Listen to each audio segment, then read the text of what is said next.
Thank you for doing this, sir. Absolutely. Appreciate it. My pleasure. To start with, can you please tell me your name and what you do? Sure.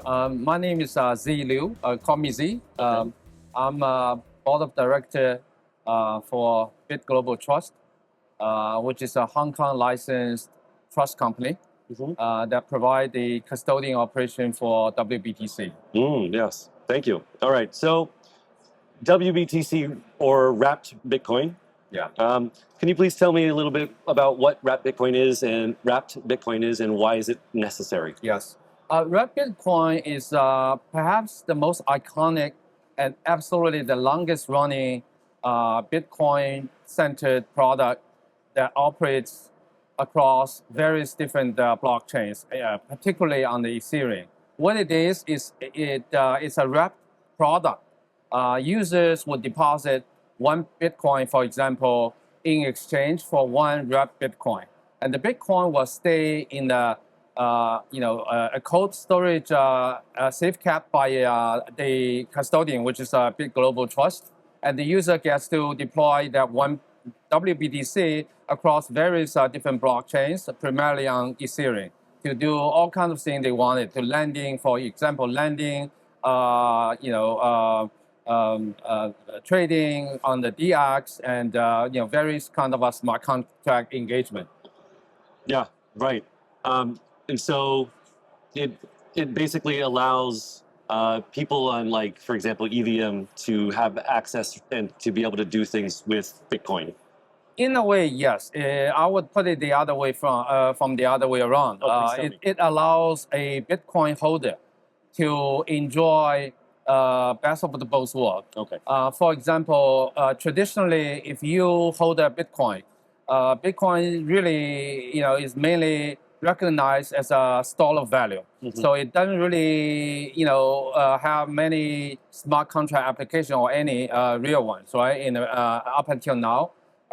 So you hold Bitcoin, you are a long-term believer in Bitcoin, and you sit on it, and that's it, right? Yeah. But then, you think about it, Bitcoin being the single biggest asset in the crypto space, accounting for anywhere from 50, 60 to 70% of the overall crypto asset pool in terms of the value, right? Right. So to have 60, 70% of the liquidity locked up in a really static form, right? Is probably not the most efficient utilization of the most strategic product, right? Yeah. So that's where the wrapped Bitcoin comes in. The user gets to keep the Bitcoin, but without having to sell it, but at the same time can utilize WBTC, to engage in various different kind of product across EVM, Ethereum, even Base, and the other type of blockchains. Right. Okay. Now we're at Bitcoin Meta right now, and there are a lot of kind of very strong Bitcoin maximalists here, all about decentralization, uncentralable money, and so a lot of Bitcoiners have maybe some uncomfortable feelings about like a custodial product. Yes. Some product where you have to have some trust. What do you say to these kinds of people? I think let's face it, right? WBTC in general is perhaps the most successful innovation, at least for the Bitcoin, for the Bitcoin world. Like I mentioned, right? The one of the most important application in the crypto and blockchain space is DeFi, right? For DeFi to operate, it necessitates the liquidity, right? Without liquidity, there's no DeFi smart contract application, right? And where do you source the liquidity from? It's impossible to source it from traditional fiat space, right? Because of the regulation, because of obviously all kinds of operational issues, right? Yes. So Bitcoin accounting for 60, 70% of the overall value for the crypto space.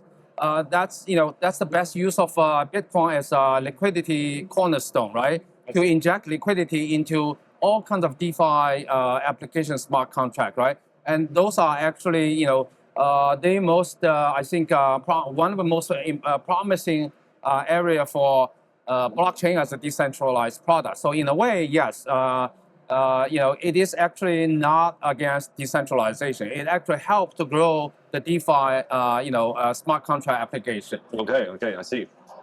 All right, so recently the custodian of WBTC changed. Yeah. Can you please explain what happened and why that happened? Yes, excellent question. The idea of this restructuring really came about a year ago. Oh, right, really? Wow. Yes, it took a while.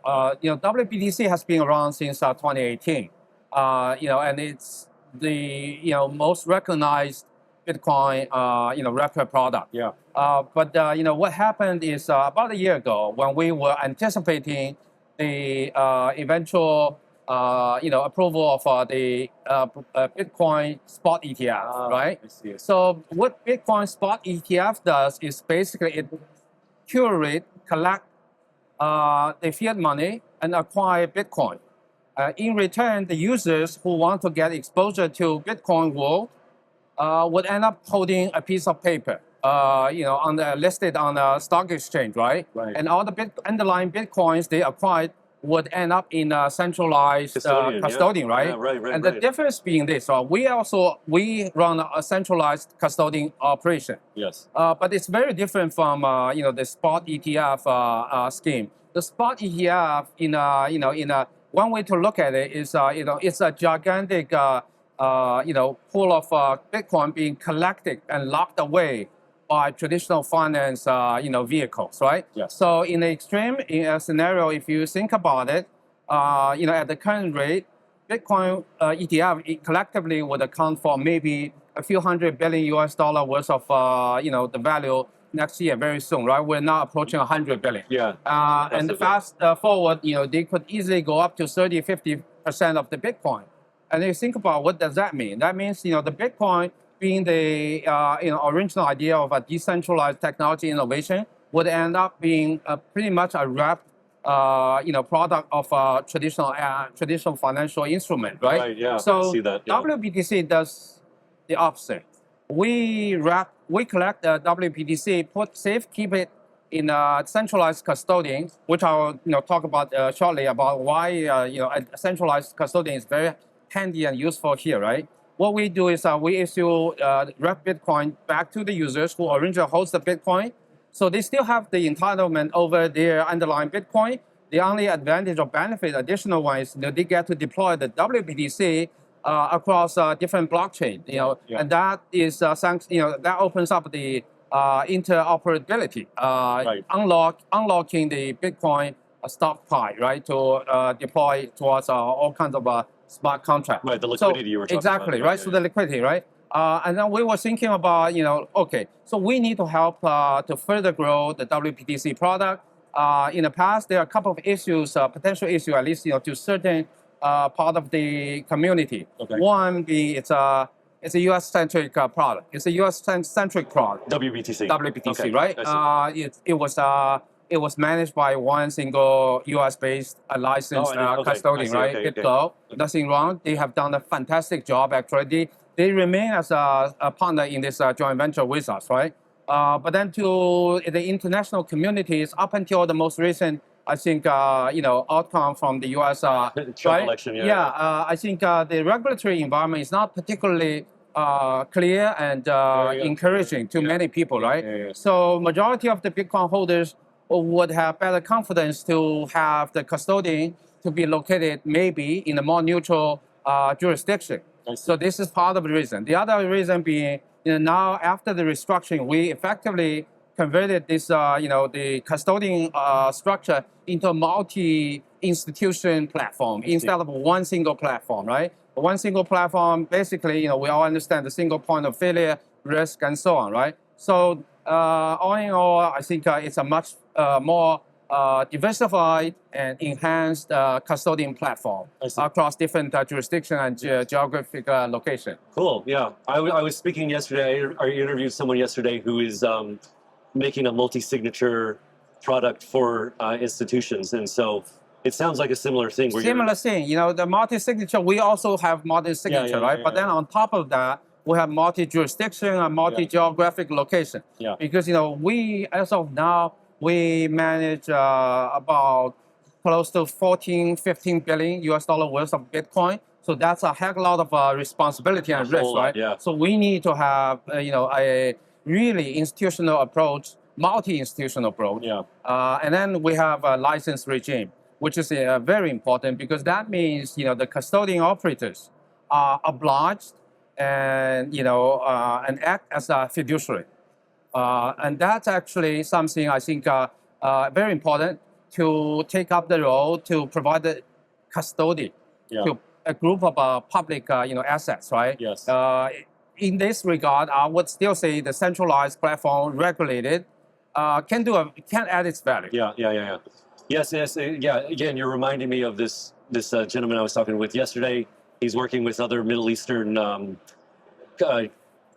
regulators and governments and helping bring institutions in. It sounds like you're kind of both in the same kind of framework where it also allows institutions, funds with money, to be more comfortable maybe buying WBTC because it's a less risky, more better managed platform. Very, very cool. Okay, so last question. Thank you. You've been very generous with your time.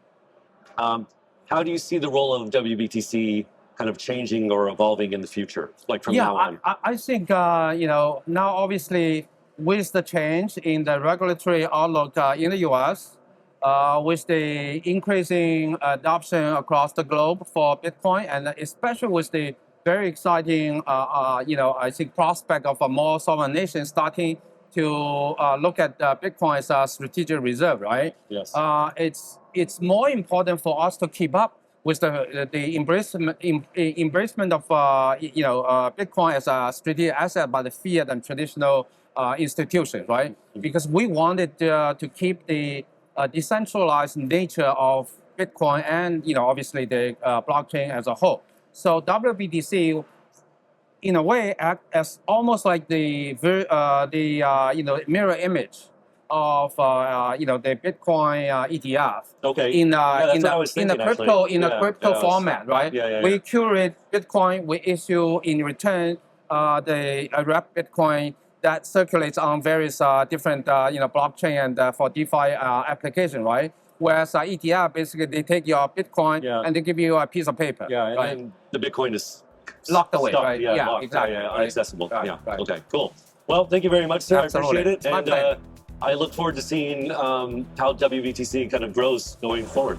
Likewise. Yeah. Okay, thank you. We're done.